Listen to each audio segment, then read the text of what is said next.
Hey, how are you doing, guys? It's great to chat to you. Congratulations on the new season. This whole obviously it's about to kick off. Everybody's very excited. What can we expect? We'll start with that. What can you reveal to us? Because we've seen the trailer. Everybody's hyped. What can you tell us? We can't tell you anything. What are we doing? Yeah, I don't know what we're doing here, mate. Look, like the shows, I'm just gonna say all the cliche stuff. The show's gonna be bigger and better than before. You know, you must watch. Yeah, like we're definitely Be there or be square. yeah. What else is it? I don't know. Well, you're going all over the place, aren't you? Do you know what I mean? This time you're in Spain, you're in Morocco. Oh, yeah, we can say that. Do you know what I mean? Was that nice? Was it nice to kind of to get a bit of sunshine while you're doing the show and explore that? You know, it was actually. I actually enjoyed it. I enjoyed it as well. Yeah. And I'd never in the last season. Ashley's character, Deshane, was over in Jamaica, shooting over there for a little bit, and I wasn't a part of that. So this time, I'm about to spoil something. Yeah. You can't say it. That is like wow.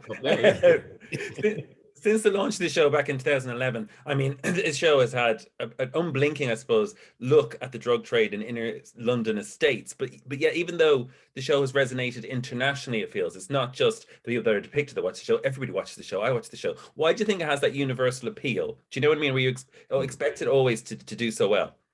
I think it's because it's more than, it's more than just what's on the surface. It's more than just drug dealing. Who's going to watch a show about, drug dealing, one guy passing it to the other guy and walking up? That's not interesting. It's about why did this person end up drug dealing at 12 years old? Like why?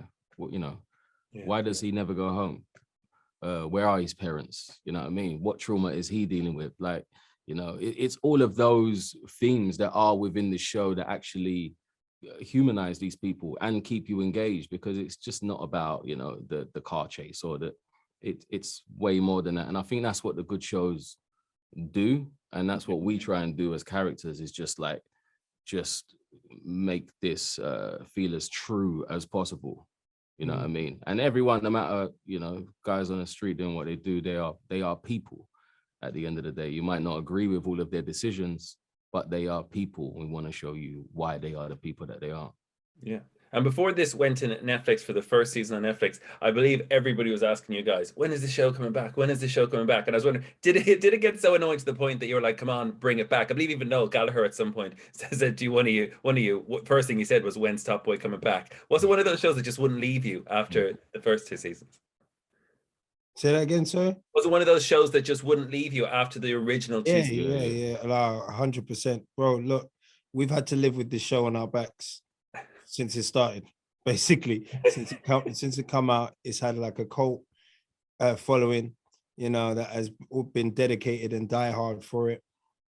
When it wasn't here, we got asked every day, everywhere we went. It was hard it's hard for me personally to push any other product other than, do you know what I mean, Top Boy. Yeah. So, to get it back was amazing for us, just on a level of, we get to be creative, we get to, perform again or whatever. But at the same time, there was a slight relief that, do you know what I mean? No one could ask. But saying that, for the last 3 years, everyone's been asking again. So it's just like, it is what it is, isn't it? People will ask you a week after this one comes out on the 18th. Yep.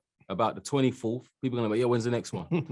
They don't understand how it's till the end of this interview. I'll be like, what about season 3? Yeah, we'll just make it. Yeah. Do you know what? We should just make it next week. Should we just make it? So much more that goes into it. Obviously, we all know, but it's like, and sometimes you don't want to rush something as well. You want it to be written with the same care and just, not rushed. And sometimes you need time for new ideas to breed, Yeah, and obviously Drake was involved in getting this originally onto Netflix as a producer. So I was wondering, how involved is he? And is it true that he was refused a cameo? Like, he wanted to be in the show. Do you know anything about that story?